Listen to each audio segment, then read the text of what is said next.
teaching and tutoring since I was 16. So I'm turning 21 this year in a few months. And so that's basically what I've been doing most of my teenage years, early adult years. So I'm not very good with art and craft and makeup. I can barely do my own makeup. So what you do is amazing. I won't be able to do it on someone else if I can't even do it on myself. So I know what I am good at though. The one thing I'm good at is I'm good with dealing with kids. How many of you have either kids or younger siblings? Right? So, and honestly, sometimes they can be out of hands, right? And I, for one, I am actually really good at dealing with them. I've dealt with kids with autism, kids that are brilliant, top of classes that I've taught, and also kids that have either ADD, ADHD, things like that. So I'm very familiar with how to act, how to be towards them. So my business is to sell services, right? I want to open up my own tutoring center, but not just any type. My main market is I want to market to younger students, younger children, as it's sort of going to be like not too much of a daycare, but somewhere that parents can also be involved. So did you guys know that one in about 88 children in the United States? And they have somewhere called Hackathon. What it is, it's like it's 5 levels. One level is like a nightclub, one level is like a bar, one level is like a fine dining restaurant. So I want to bring something like that into the Brooklyn community. I was looking towards Kings Plaza, Mill Basin area because there's 0 restaurants over there. There's literally no competition. There's such an open market for putting a business over there. So before I get to that stage, what I'm doing now is I'm doing a bit of at-home catering. I do catering services with South Shore High School, Canarsie High School, and if y'all familiar with Kings County, that hospital, my grandmother works in one of their programs in that stock. So I have my small clientele, and it brings me great weekly income. But so right now I'm just weeding out like what is my best food products, what is the most profitable thing I'm selling. I noticed that a lot of people, I started recently baking. A lot of people like desserts with alcohol. Like I'll do cupcakes and I'll put a liquor in it. They get so excited from little things like that. So I'm realizing like what can I do just like stand out a little more. So as of now, I've registered for some food festivals in the summertime just to learn the different like the new what's in. Everything is so healthy now. Like there's a lot of happy hours, but there's no healthy happy hours. You don't go away and see like asparagus or something like that. So just trying to learn different recipes on how can I on healthy different foods and healthy recipes for that. See how can I stand out. As I said, the festivals I registered for there's a big one coming in June. If you're familiar with the Food Channel, they have like those barbecue pit specials. I don't know, summertime is really big on barbecue, so I'm going to register for those and like talk to the people and sample stuff and see like get ideas from like how can I marinate my foods better or different recipes and hopefully bring it back to the catering service and see what takes from there. And what do you specialize in now? Is barbecue your thing? I really try everything. Only thing I can't really do is seafoods because I'm allergic. But okay. It's funny because like people love seafood no matter what. People always say, well, can you do shrimp, crab legs? I can make it, but if I touch it, my lips, I swell up everything. So right. I'm very careful. So for the main part right now, what I'm doing is really the baking, like the cupcakes at the jobs. Those are really good. And I used to do a lot of barbecue food, but one thing I did notice while I messed up is that you can't have too many items. You should stick to like maybe 2 entrees, your 2 best ones, and sell at this place, that place. One time I tried to do 5 different things one week, and it was disastrous. It paid off, but it was just disastrous because these people, 10 people want to just say barbecue chicken, 4 people want to say curry chicken. It's like, no, just give 2 items and make them by either or for now and then. Then when you find out what's your best products, then you know you just build a little, go from there. Right. What do you do while you're cooking now? In my house. In your house. Okay, so when you have contracts with South Shore High School, things like that. My aunt, she, like I said, networking is like the best thing. Right.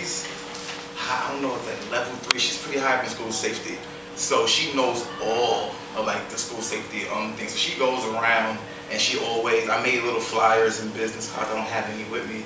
I have to update it because I haven't done it, haven't like changed number stuff. But I'm really known in the school now as her nephew that cooks. So Right. she really got my name there. And then the other schools that I went to, they know her, they know I'm her nephew. And then I just try to speak to people. Like I tell them, oh, I have little things like sample parties. Right. Where I'll just buy a bunch of food and make a bunch of different things and invite people like to try different things, tell them what they like and stuff. Or I'll just have a barbecue where I just make a whole bunch of stuff and they tell me what they like. Instead of being just like a barbecue or party, I'll make it seem like that, but I'm really just trying to know, all right, what do they like? What's the best thing that's here? What is leadership? How do you get there? So, first of all, leadership is a skill set. And as such, skill sets can be learned, they can be harnessed, they can be taught, and they can be passed on to others. It is, and as a skill set, you're able to take what you know, harness it, and you're able to show other people what leadership is about. However, most people don't understand the meaning of leadership, so there aren't as many leaders as we would hope for. Leadership is beyond titles, pay grades, and perks. It's an understanding. It's the way that you influence people and how they perceive that influence. It's a teacher's position to have their students smarter than they are. So as the students graduate and go up the ladder, they'll remember the teacher and they'll pass the accolades back to that teacher and tell friends about it. It's the same way with athletes. They always thank their coaches, their mentors. Those are the people that are leaders in every sense of the way, and they stay with the people that they mentor and the people that they teach for their entire life. It's a way of learning. You don't just sit in a class to become knowledgeable about leadership. It's not in the books. It's not in the readings. It's a way of acting. It's proactive. You can't just sit there and have a great teacher and get it. You have to work at it. So in order to work at it, you have to be able to define what are the skill sets that lead to leadership. And the skill sets are what I'm here to talk about. And I thought the best way of doing that was to walk you through my background and explain how I believe leadership skills have gotten me to where I am, which is retired. I went to Brooklyn College in the 60s, and during the 60s there was a gentleman that created a school of brainstorming. His name was Robert McNamara. He was the Secretary of Defense during the Kennedy administration, and he was president of the World Bank. He created this whole idea and this concept of brainstorming. And what it is it's goal-directed. It's to get the answer to serious problems and get them done as quickly as possible. And what he did is put people together and have them discuss issues and get to solutions. And the purpose of this was to be able to hone all the skill sets of the people around them, so you're not just individually brilliant, you're collectively brilliant. And what these people did was just tremendous. Not that their policies were great, but it's the same skill set that executives have today, that senators, that congressmen have. What their job is to make sure that the goals are gotten for a purpose of success and joy sharing throughout. When I graduated, I knew that I understood this concept of brainstorming, and I knew I understood the concept of learning whatever was out there to try and harness that. So I didn't just take a job. I researched what company out there had the best training program, because training programs, in my mind, are the key to success. And the reason for that is you're taught by a professional organization about skill sets that you learn about leadership. The company was Sealand Service. Sealand Service was owned by a gentleman named Malcolm McLean. Pardon me. Malcolm McLean invented container shipping. Came out of McLean, Virginia.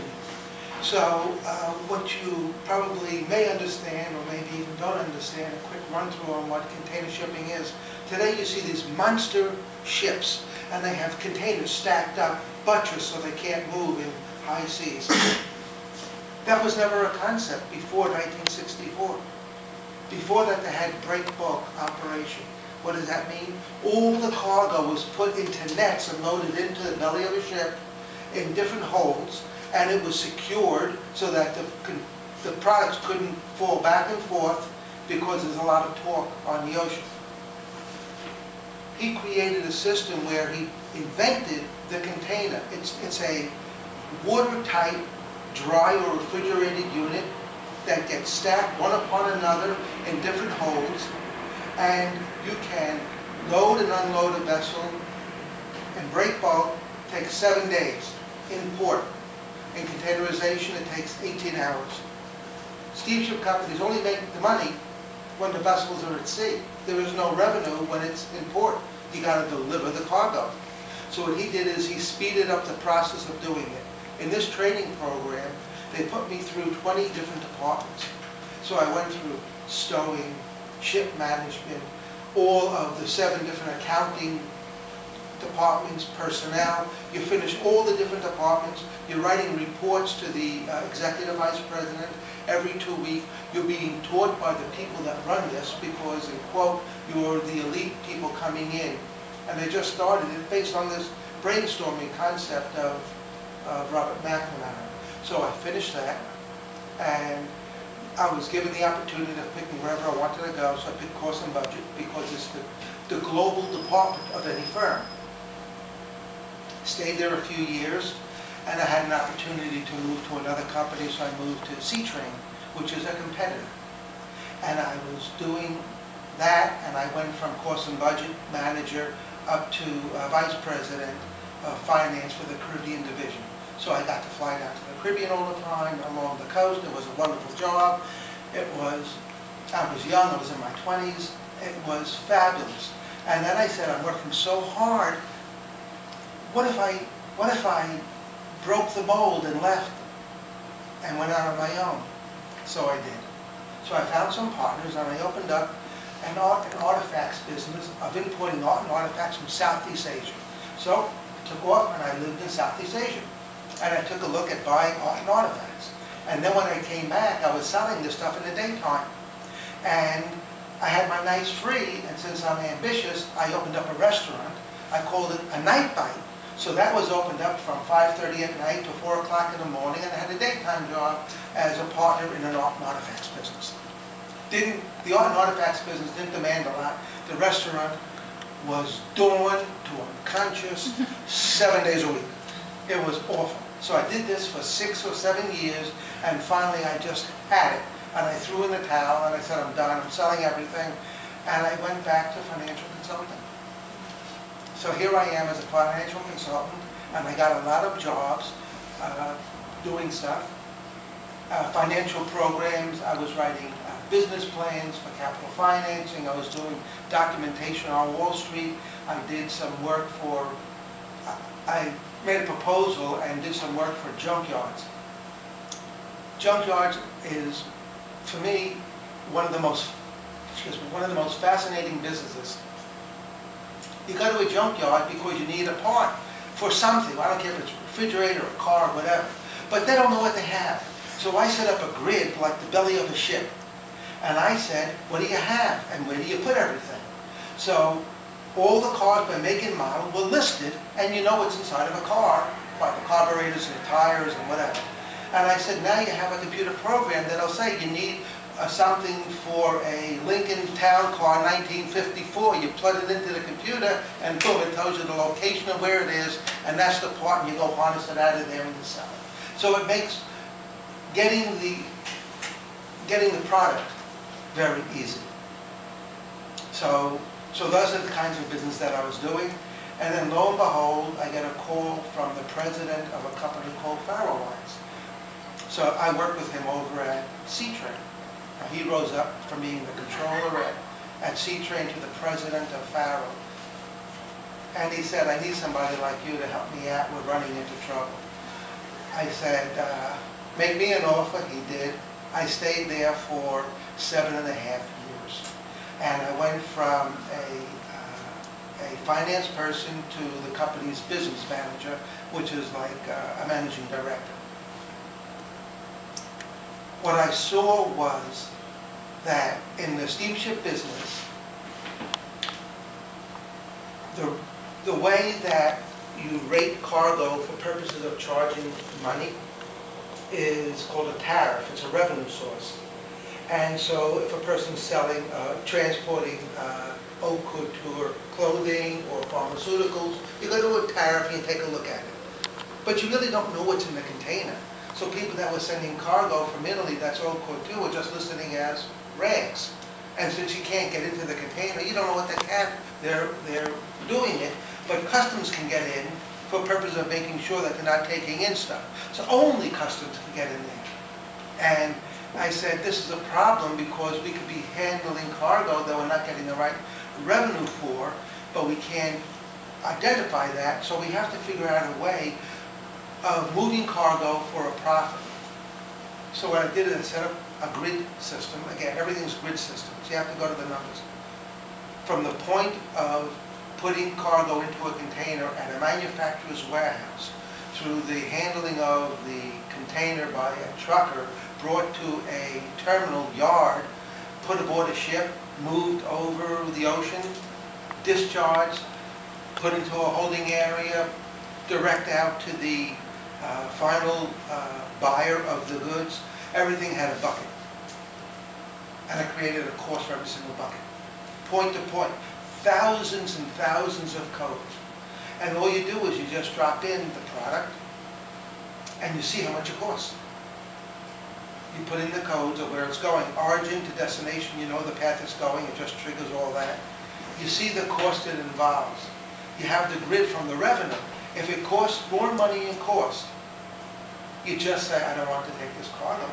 And you pass it on to the competitor. So you always have a profit margin. You have to make a business decision. Sometimes in container shipping, you have to move an empty into position. So you have to take in the empty cost. And so it's a little complicated, but it was all done through a system. Before the laptop, all this had to be drawn out on paper, and I had to have programmers code it and put it into these monster machines that would be half a floor over here. And so you had to go through the pains of systems analysis and design by knocking it all down, and I call it going by the numbers. You just have to build it. It takes time, and you figure it out. And the company could not pay for this because it was very expensive to have all this labor. So I wrote a proposal to the Department of Transportation, and they sponsored it as long as I made it available to the U.S. flag industry. And I said, sure. So I presented this whole thing in Chicago to the U.S. container shipping industry and the trucking industry, and I made this available to them. Nobody's system was as good as the one I built. But they all had the volume of how to do it and how to create it, and every company was very excited, and I got published from that. So here I am in this kind of a business, and I'm having a great time, and I'm on top of the world, and I read a newspaper article, and I read about Boesky and Milken. They're making between $80 and $800 million a year. And I said, oh my God, I'm in the wrong industry. I said, how do I get to that industry? And so here I am, literally at the cream of the crop in the transportation industry. Understood it, knew it well, studied it hard. All of this is leadership. The reason I say it's leadership is because you have to learn how to learn. It is active. You have to be active. Learning is an active approach to getting things done. It is not passive. So I said, I have no knowledge base. I can't go to Merrill Lynch and say I am a clever person. I'm a Brooklyn College graduate. I don't know how to get there. So I researched, how do I get into anything? And I said, you have to get in through young, emerging markets. Japan was just coming into the United States in the broker-dealer industry back in '87. So I wrote to a company called Kokusai, which in Japan is the equivalent of a Bear Stearns, which is gone, which is Morgan Stanley today. Anyway, it was like the 35th largest broker-dealer in the world. And they were trying to put together a representative office in the United States. And I said, I can do this. I understand how to incorporate a business. I understand how to write manuals. I understand all of this. But I'm ignorant about the broker-dealer industry. So I said, I applied for the position. They accepted me based on my credentials and what I've published and what I was able to do of getting a company incorporated and getting a company through the system. And I said I need to have the title of Chief Financial Officer. I had to come in with no experience at the absolute top of what I could do because there was a purpose. I went to KPMG. At that time it was in the Big Ten in CPA firms. I went to their consulting division and I said, I need a partner and a manager. Teach me the broker-dealer industry. I have to learn this in 6 months. I don't know, you got to teach it to me. Just like the education of a training program in the steamship company. You have to go to the top, and KPMG had the best consulting division of the CPA firms. Arthur Andersen had one, but we know what happened to it. Anyway, I did it.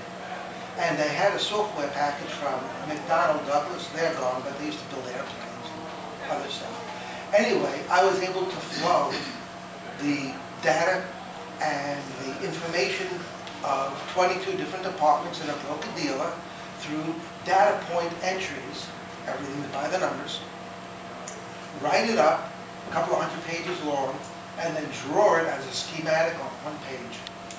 And all it was boxes with lines pointing, dashed lines for communication, solid lines for hard copy. So you know what was going on inside the broker-dealer industry. And then I understood more about the broker-dealer industry than anybody in the industry for their whole lives because I understood every single department. Most people didn't understand, they know their own department.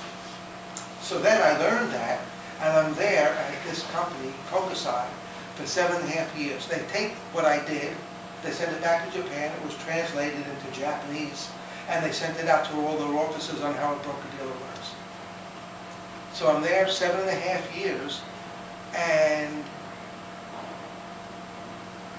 I'm happy. I'm in the broker-dealer industry, but the money was still, as a CFO, it wasn't in the millions. You know, it was lucrative, but it wasn't in the millions. So another company came in from Korea called LG. They make phones and appliances. They had a small broker-dealer division coming into the United States at $4 billion. That's how big LG is, because it's a multi-hundred-billion-dollar operation. They wanted me, I joined them. So they paid me, thank God, I was making 7 figures from them. And I finally said, oh my goodness, this is too happy to believe.